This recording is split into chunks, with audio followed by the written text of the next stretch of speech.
Guys, ಇಲ್ಲಿ ಒಂದು ಫ್ಯಾನ್ಗೆ ಸ್ವಲ್ಪ ಆಯಿಲನ್ನು ಹಾಕಿ ಬಿಸಿ ಮಾಡ್ಕೊಳ್ಬೇಕು. ಸ್ವಲ್ಪ ಕಡಿಮೆ ಉರಿಯಲ್ಲಿ ಇಟ್ಕೊಳ್ಳಿ ನೀವು ಗ್ಯಾಸನ್ನು ಹಚ್ಚಿದ ಮೇಲೆ. ಮತ್ತು ಇದಕ್ಕೆ 9 ರಿಂದ 10 ಕೆಂಪು ಮೆಣಸನ್ನು ಹಾಕಿ ಸ್ವಲ್ಪ ಫ್ರೈ ಮಾಡಿ. ಕೆಂಪು ಮೆಣಸು ಸ್ವಲ್ಪ ಕಂದು ಬಣ್ಣದವರೆಗೆ ಬರುವ ತನಕ ನೀವು ಚೆನ್ನಾಗಿ ಸ್ವಲ್ಪ ಫ್ರೈ ಮಾಡಿಕೊಳ್ಳಿ. ಹಾಗೆ ಯಾರು ನನ್ನ ಚಾನಲ್ ಸಬ್ಸ್ಕ್ರೈಬ್ ಮಾಡದೆ ನೋಡ್ತಾ ಇದ್ದೀರಾ, ದಯವಿಟ್ಟು ಬೆಲ್ ಐಕನನ್ನು ಕ್ಲಿಕ್ ಮಾಡಿ ಸಬ್ಸ್ಕ್ರೈಬ್ ಮಾಡಿ. ಇವತ್ತು ನಾನೊಂದು ಸ್ಪೆಷಲ್ ಆಗಿರುವ ಎಗ್ ರೆಸಿಪಿಯನ್ನು ಮಾಡಿ ನಿಮ್ಮ ಮುಂದೆ ತೋರಿಸ್ತೇನೆ. ಸೊ ನಿಮಗೆ ಕೂಡ ಲೈಕ್ ಆದರೆ ನೀವು ಕೂಡ ಟ್ರೈ ಮಾಡ್ಬೋದು.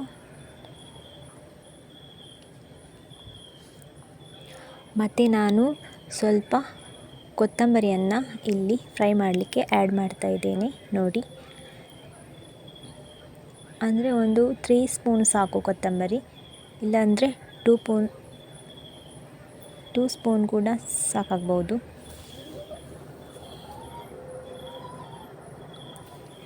ಹಾಗೆ ಚೆನ್ನಾಗಿ ನೀವು ಫ್ರೈ ಮಾಡ್ಕೊಳ್ಳಿ. ಅಂದರೆ ಒಂದು ಕಂದು ಬಣ್ಣ ಬರುವ ತನಕ ಸ್ವಲ್ಪ ಉರಿಯಲ್ಲಿ ಇಟ್ಕೊಳ್ಳಿ ನೋಡಿ.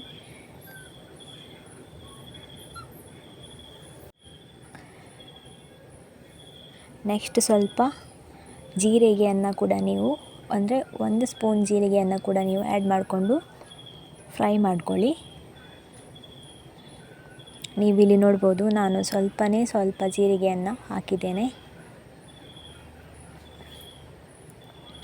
ಸೊ ಗೈಸ್, ನಾನು ಎಗ್ ಮತ್ತು ಟೊಮೊಟೊ ಸೇರಿಸಿ ಒಂದೊಳ್ಳೆ ರೆಸಿಪಿನ ಮಾಡಬೇಕು ಅಂದ್ಕೊಂಡಿದ್ದೇನೆ.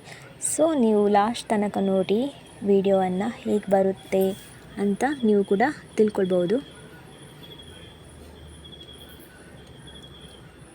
ಇವಾಗ ನೋಡಿ, ಮೆಣಸು ಫ್ರೈ ಆಗ್ತಾ ಬಂದಿದೆ. ಸ್ವಲ್ಪ ನೀವಿಲ್ಲಿ ನೋಡ್ಬೋದು.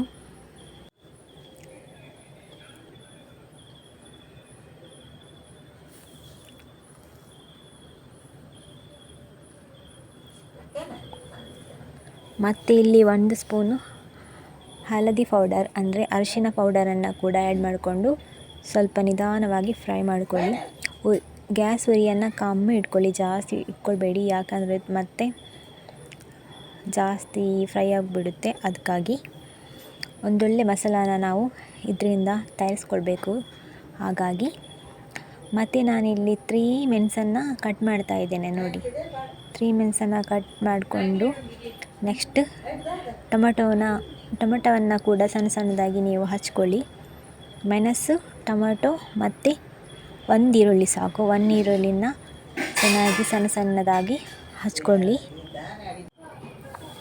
ಮೆಣಸು, ಟೊಮೆಟೊ ಮತ್ತು ಈರುಳ್ಳಿನ ಸಣ್ಣದಾಗಿ ನೀವು ಹಚ್ಕೊಂಡು ಇಟ್ಕೊಂಡ್ಬಿಡಿ, ಯಾಕಂದರೆ ಮತ್ತೆ ಆ್ಯಡ್ ಮಾಡ್ಕೊಳ್ಬೇಕು.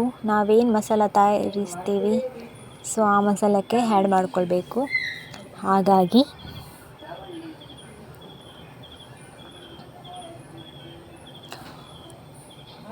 ಮತ್ತು ಇದಕ್ಕೆ ನೀವು ಒಂದು 3 ರಿಂದ 4 ಎಗ್ಗನ್ನು ಬಾಯ್ಲ್ ಮಾಡಿ ಕೂಡ ಹಾಕ್ಬೋದು, ಇಲ್ಲಾಂದರೆ ಹಾಗೆ ಒಡೆದು ಕೂಡ ಹಾಕ್ಬೋದು. ಸೊ ನಾನು ಬಾಯ್ಲ್ ಮಾಡಿ ಹಾಕೋದಿಲ್ಲ, ಯಾಕಂದರೆ ಜಾಸ್ತಿ ಒಂದು ಟೇಸ್ಟಿ ಬರೋದಿಲ್ಲ. ಹಾಗಾಗಿ ನಾನಿಲ್ಲಿ ಎಗ್ಗನ್ನು ಹಾಗೆ ಹೊಡೆದು ಹಾಕ್ತಾ ಇದ್ದೀನಿ, ಯಾಕಂದರೆ ಮಸಾಲೆ ಎಲ್ಲ ಒಳಗೆ ಹೋಗಿ ತುಂಬ ಚೆನ್ನಾಗಿ ಟೇಸ್ಟ್ ಬರುತ್ತೆ. ಹಾಗಾಗಿ ಮಾಮೂಲಿಯಾಗಿ ನೀರುಳ್ಳಿ ಹಚ್ಕೊಳ್ಬೇಕಂದ್ರೆ ಎಲ್ಲರಿಗೂ ಕೂಡ ಕಣ್ಣಲ್ಲಿ ಉರಿಯುತ್ತೆ, ಕಣ್ಣಲ್ಲಿ ನೀರು ಬರುತ್ತೆ. ಸೊ ನನಗೂ ಕೂಡ ಹಂಗೆ ಕಣ್ಣಲ್ಲಿ ಉರಿದು ಕಣ್ಣಲ್ಲಿ ನೀರು ಬರ್ತಾ ಇತ್ತು ಆನಿಯನನ್ನು ಕಟ್ ಮಾಡ್ತಿರುವಾಗ. ಅದಕ್ಕೊಂದು ಪ್ಲ್ಯಾನ್ ಇದೆ. ಏನು ಪ್ಲ್ಯಾನ್ ಗೊತ್ತಾ? ನೀವು ಈರುಳ್ಳಿಯನ್ನು ಸ್ವಲ್ಪ ಹೊತ್ತು ನೀರಲ್ಲಿ ನೆನೆಸಿಟ್ಕೊಂಡು ಮತ್ತೆ ನೀವು ಕಟ್ ಮಾಡಿದರೆ ನಿಮಗೆ ಕಣ್ಣು ಉರಿದು ಕಣ್ಣಲ್ಲಿ ನೀರು ಬರೋದಿಲ್ಲ. ಇದೊಂದು ಮ್ಯಾಜಿಕ್. ಯಾವಾಗಲೂ ನಾನು ಕೂಡ ಇದೇ ಥರ ಯೂಸ್ ಮಾಡ್ತಾ ಇದ್ದೆ, ಬಟ್ ಇವತ್ತು ನಾನು ಹಾಗೆ ಹಚ್ಚಿಬಿಟ್ಟೆ. ಸೊ ಹಾಗಾಗಿ ನನಗೆ ಕೂಡ ಕಣ್ಣುರಿ ಬಂತು, ಕಣ್ಣಲ್ಲಿ ನೀರು ಬಂತು ನೋಡಿ. ಸಣ್ಣದಾಗಿ ಈರುಳ್ಳಿಯನ್ನು ಹಚ್ಕೊಳ್ತಾ ಇದ್ದೇನೆ.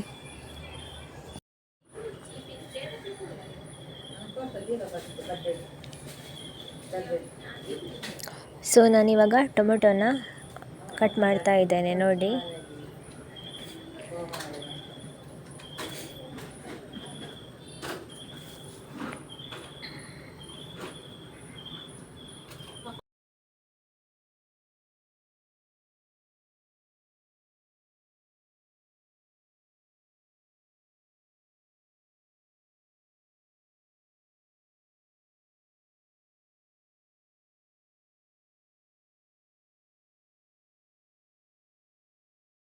ನೆಕ್ಸ್ಟ್ ನೀವು ಒಂದು ಪಾತ್ರೆನ ತಗೊಳ್ಳಿ.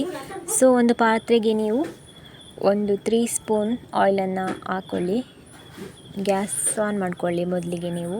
ಆಮೇಲೆ ಒಂದು ಪಾತ್ರೆಗೆ 2 ಸ್ಪೂನ್ ಆಯಿಲನ್ನು ಹಾಕ್ಕೊಂಡು ಆಮೇಲೆ ನೀವು ಕಟ್ ಮಾಡಿರ್ತೀರ ನೋಡಿ ಈರುಳ್ಳಿ ಮತ್ತು ಕಾಯಿ ಮೆಣಸನ್ನು ಅದಕ್ಕೆ ಆ್ಯಡ್ ಮಾಡ್ಕೊಳ್ಳಿ.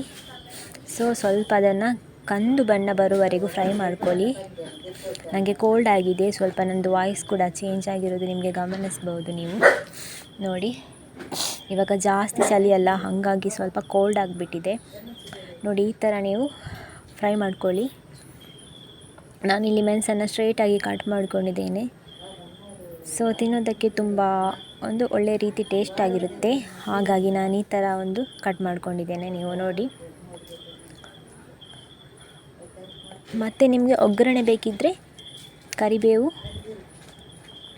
ಸಾಸಿವೆ, ಬೆಳ್ಳುಳ್ಳಿನ ಹಾಕ್ಕೊಂಡು ನೀವು ಒಗ್ಗರಣೆ ಕೂಡ ಕೊಡ್ಬೋದು. ಆ್ಯಕ್ಚುಲಿ ನಾನು ಒಗ್ಗರಣೆ ಕೊಡಲಿಲ್ಲ, ಯಾಕಂದರೆ ನಾನು ಇದಕ್ಕೆ ಎಗ್ಗನ್ನು ಆ್ಯಡ್ ಮಾಡ್ತೇನೆ. ಸೊ ಹಾಗಾಗಿ ನನಗೆ ಒಗ್ಗರಣೆ ಬೇಡ ಅಂತ ಆಯಿತು. ಸೊ ಹಾಗಾಗಿ ಒಗ್ಗರಣೆ ಕೊಡಲಿಲ್ಲ.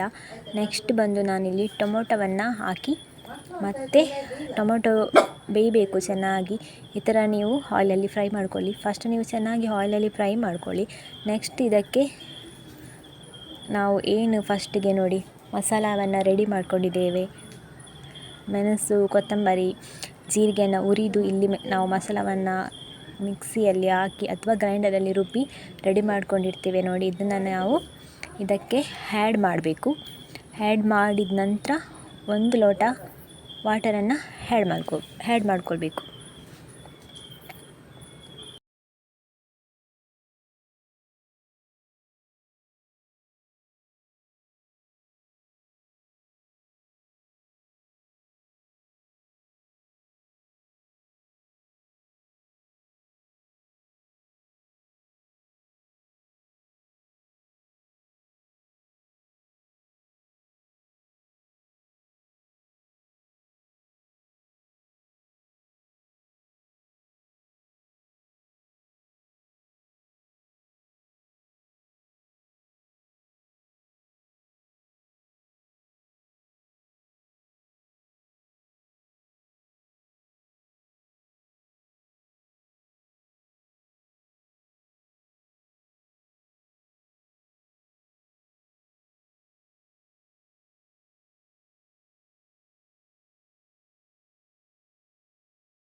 ನೋಡಿ ಇವಾಗ ಇದು ಚೆನ್ನಾಗಿ ಫ್ರೈ ಆಗ್ತಾ ಉಂಟು. ಇವಾಗ ನಾನು ಮಸಾಲ ಕೂಡ ಹಾಕಲಿಲ್ಲ, ವಾಟರ್ ಕೂಡ ಆ್ಯಡ್ ಮಾಡಲಿಲ್ಲ. ಆಯಿಲಲ್ಲಿ ಚೆನ್ನಾಗಿ ಸ್ವಲ್ಪ ನಾನು ಫ್ರೈ ಮಾಡ್ತಾ ಇದ್ದೇನೆ. ನೆಕ್ಸ್ಟ್ ಇದಕ್ಕೆ ನಾವು ಸ್ವಲ್ಪ ಪೆಪ್ಪರ್ ಪೌಡರನ್ನು ಆ್ಯಡ್ ಮಾಡುವ.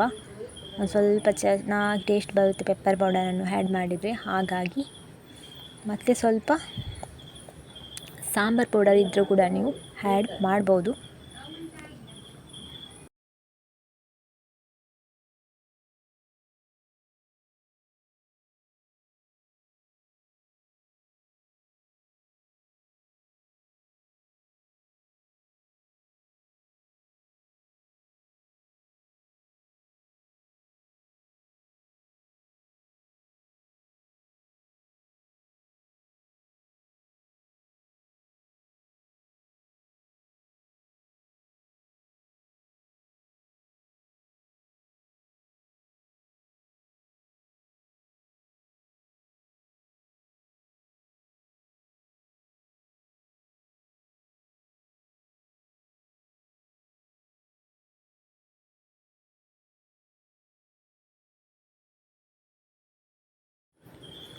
ನೆಕ್ಸ್ಟ್ ನೋಡಿ ನಾನಿಲ್ಲಿ ರುಬ್ಬಿದ ಮಸಾಲವನ್ನು ಇದಕ್ಕೆ ಆ್ಯಡ್ ಮಾಡ್ಕೊಳ್ತಾ ಇದ್ದೇನೆ ಇವಾಗ.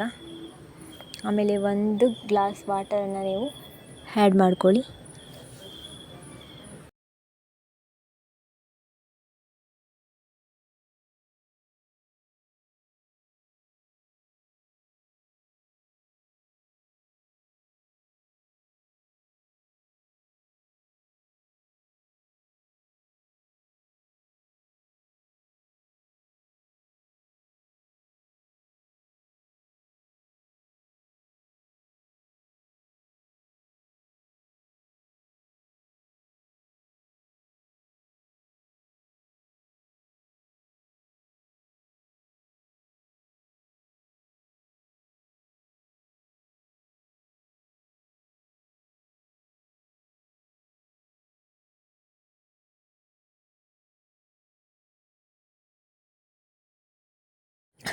ಇದನ್ನು ನೆಕ್ಸ್ಟ್ ಚೆನ್ನಾಗಿ ಬೇಯಲಿಕ್ಕೆ ಬಿಡಿ. ನೀವು ಸ್ವಲ್ಪ ಬೆಂದಬೇಕು.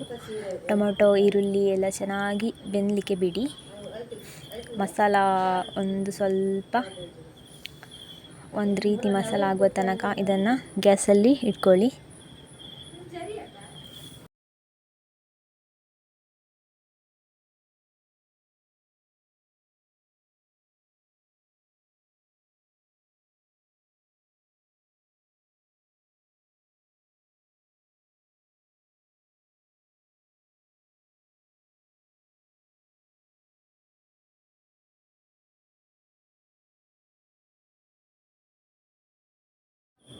ಮತ್ತು ನೀವು ಇಲ್ಲಿ ರುಚಿಗೆ ತಕ್ಕಷ್ಟು ಸಾಲ್ಟನ್ನು ಆ್ಯಡ್ ಮಾಡಿ. ನಿಮಗೆ ಎಷ್ಟು ಸಾಲ್ಟ್ ಬೇಕೋ ಅಷ್ಟು ಆ್ಯಡ್ ಮಾಡಿ. ಇನ್ನೂ ಜಾಸ್ತಿ ಹಾಕೋಕೆ ಹೋಗಬೇಡಿ, ಆಮೇಲೆ ತಿನ್ನೋಕ್ಕಾಗಲ್ಲ.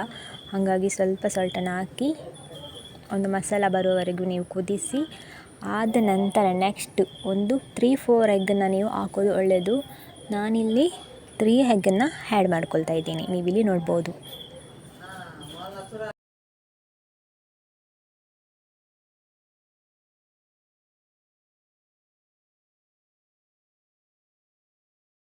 ನಾನು ಮೊದಲೇ ಹೇಳಿದಂಗೆ ಮೊಟ್ಟೆಯನ್ನು ಇಲ್ಲಿ ಕಟ್ ಮಾಡಿ ಹಾಕ್ತಾಯಿದ್ದೇನೆ. ಅಂದರೆ ಬಾಯ್ಲ್ಡ್ ಮಾಡಿ ಹಾಕ್ತಾಯಿಲ್ಲ ಎಗ್ಗನ್ನು. ಸೊ ಜಾಸ್ತಿ ಟೇಸ್ಟ್ ಬರೋದಿಲ್ಲ ಅಂತ ಅನಿಸುತ್ತೆ. ಹಾಗಾಗಿ ನಾನು ಈ ಥರ ಮಾಡಿದೆ. ನೀವು ಬಾಯ್ಲ್ಡ್ ಮಾಡಿ ಕೂಡ ಹಾಕ್ಬೋದು. 1 2 3 ಎಗ್ಗನ್ನು ನಾನಿಲ್ಲಿ ಕಟ್ ಮಾಡಿ ಹಾಕ್ತಾಯಿದ್ದೇನೆ ನೋಡಿ. ಲಾಗನ್ನು ನೀವು ಎಂಡ್ ತನಕ ನೋಡಿ. ಮತ್ತು ಹೆಂಗಾಗಿದೆ ಅಂತ ನೀವು ನನಗೆ ಕಮೆಂಟ್ ಮೂಲಕ ತಿಳಿಸ್ಬೋದು, ನಿಮಗೆ ಇಷ್ಟ ಇದ್ದರೆ. ಮತ್ತು ಸಬ್ಸ್ಕ್ರೈಬ್ ಮಾಡೋದನ್ನು ಮಾತ್ರ ದಯವಿಟ್ಟು ಮರೆಯಲೇಬೇಡಿ. ಹಾಗೆ ನೀವು ಸಪೋರ್ಟ್ ಮಾಡಿ ನಮಗೂ. ನೆಕ್ಸ್ಟ್ ರೆಸಿಪಿ ನಿಮಗೆ ಯಾವುದಾದ್ರೂ ಬೇಕಿದ್ದರೆ ದಯವಿಟ್ಟು ಕಮೆಂಟಲ್ಲಿ ತಿಳಿಸಿ ಅಂತ ಹೇಳ್ತಾ ಇದ್ದೇನೆ.